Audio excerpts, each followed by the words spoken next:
ধুঁকছে স্বাস্থ্য ব্যবস্থা, তবুও অবহেলায় অ্যাম্বুলেন্স। একদিকে অ্যাম্বুলেন্সের অভাবে প্রতিনিয়ত সমস্যায় পড়ছে রাজ্যের মানুষ, অন্যদিকে পড়ে পড়ে নষ্ট হচ্ছে রাজ্যের বিরোধী দলনেতা শুভেন্দু অধিকারীর বাবা সাংসদ শিশির অধিকারীর নামাঙ্কিত অ্যাম্বুলেন্স।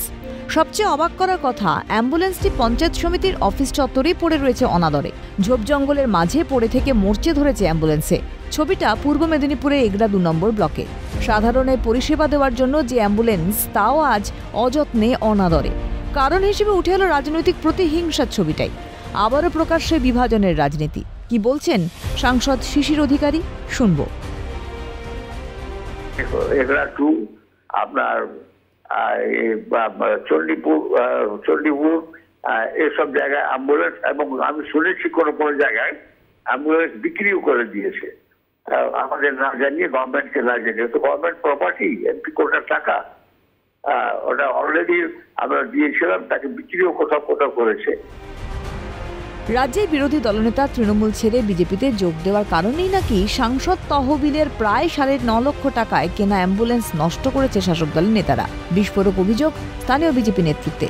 প্রশ্ন, রাজনৈতিক ফায়দা লুটতে গিয়ে লক্ষ লক্ষ টাকায় কেনা অ্যাম্বুলেন্স জঞ্জালে ফেলতেও দ্বিধাবোধ করেন না শাসক নেতৃত্ব? সাধারণ মানুষের পরিষেবায় ব্যবহৃত অ্যাম্বুলেন্স নিয়ে রাজনৈতিক ভেদাভেদ কেন? প্রথমের একটা হচ্ছে শুভেন্দুবাবু বিজেপিতে গেছেন, সেই লক্ষ্যে শিশির বাবুর দেওয়া এমপি কোটার প্রায় 9.5 লক্ষ টাকার অ্যাম্বুলেন্সটাকে নষ্ট করে দেওয়া হলো। সমস্ত দেখছেন যা উন্নয়নগুলো ছিল শিশির বাবুর হাত ধরেই প্রায় উন্নয়ন হয়েছে। এবং আমরা এটা জানি, পূর্ব মেদিনীপুর জেলার উপকারী বলি আমরা, বর্ষিয়ার নেতৃত্ব, যার নেতৃত্বে পূর্ব মেদিনীপুর জেলা একটা অভূতপূর্ব পরিবর্তন ঘটেছিল। সেই ঘটনার পরে শিশিরবাবু প্রত্যেকটা ব্লকে ব্লকে এরকম পরিষেবাগুলো দিয়েছিলেন। কিন্তু সমস্যাটা অন্য জায়গায় ঘটেছে। সমস্যা হচ্ছে শুভেন্দুবাবু বিজেপিতে গেছিলেন, তাই তৃণমূলের রাগ, তাই তার বাবার দেওয়া কোনো জিনিসকে ব্যবহার করতে যাওয়া যাবে না। সেই অ্যাম্বুলেন্স ব্যবহার করলে তো শিশির অধিকারীর নাম হয়ে যাবে। সেই অ্যাম্বুলেন্স ব্যবহার করলে তো মানুষের উপকারের চেয়ে তৃণমূলের ক্ষতি হবে। সুতরাং তৃণমূলের সরকার, তারা তো মানুষের সরকার নয়, তারা দলের সরকার। তারা মানুষ মরে যাক, না পাক অ্যাম্বুলেন্স, খেটে খাটিয়ে আয় করে যাক, কিন্তু তাকে ব্যবহার করতে দেওয়া হবে না, দেওয়ার পারমিশন নেই।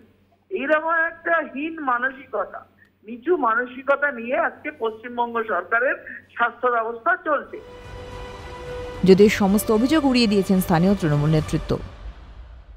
না, অবহেলা ঠিক নয়, এগুলো বহুদিনের পুরনো জিনিস। নষ্ট হয়ে যাওয়ার জন্যই এক সাইডে পড়ে আছে, একটা সাইডে রাখা আছে। এগুলো এখন মানুষের ব্যবহারের অনুপযুক্ত হয়ে উঠেছে।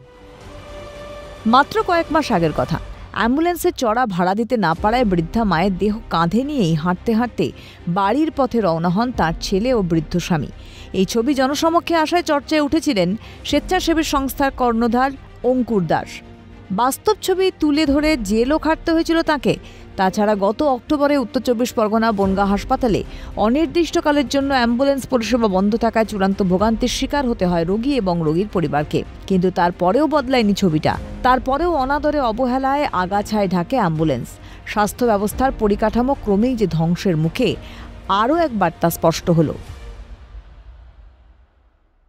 কিন্তু যাতে এই সরকারি সম্পত্তি সাধারণ মানুষের সেবায় লাগে, এটাই হোক তার সরকারের আসল পরিচয়। পূর্ব মেদিনীপুর এগরা থেকে বিনোদ মণ্ডল, ক্যালকাটা নিউজ।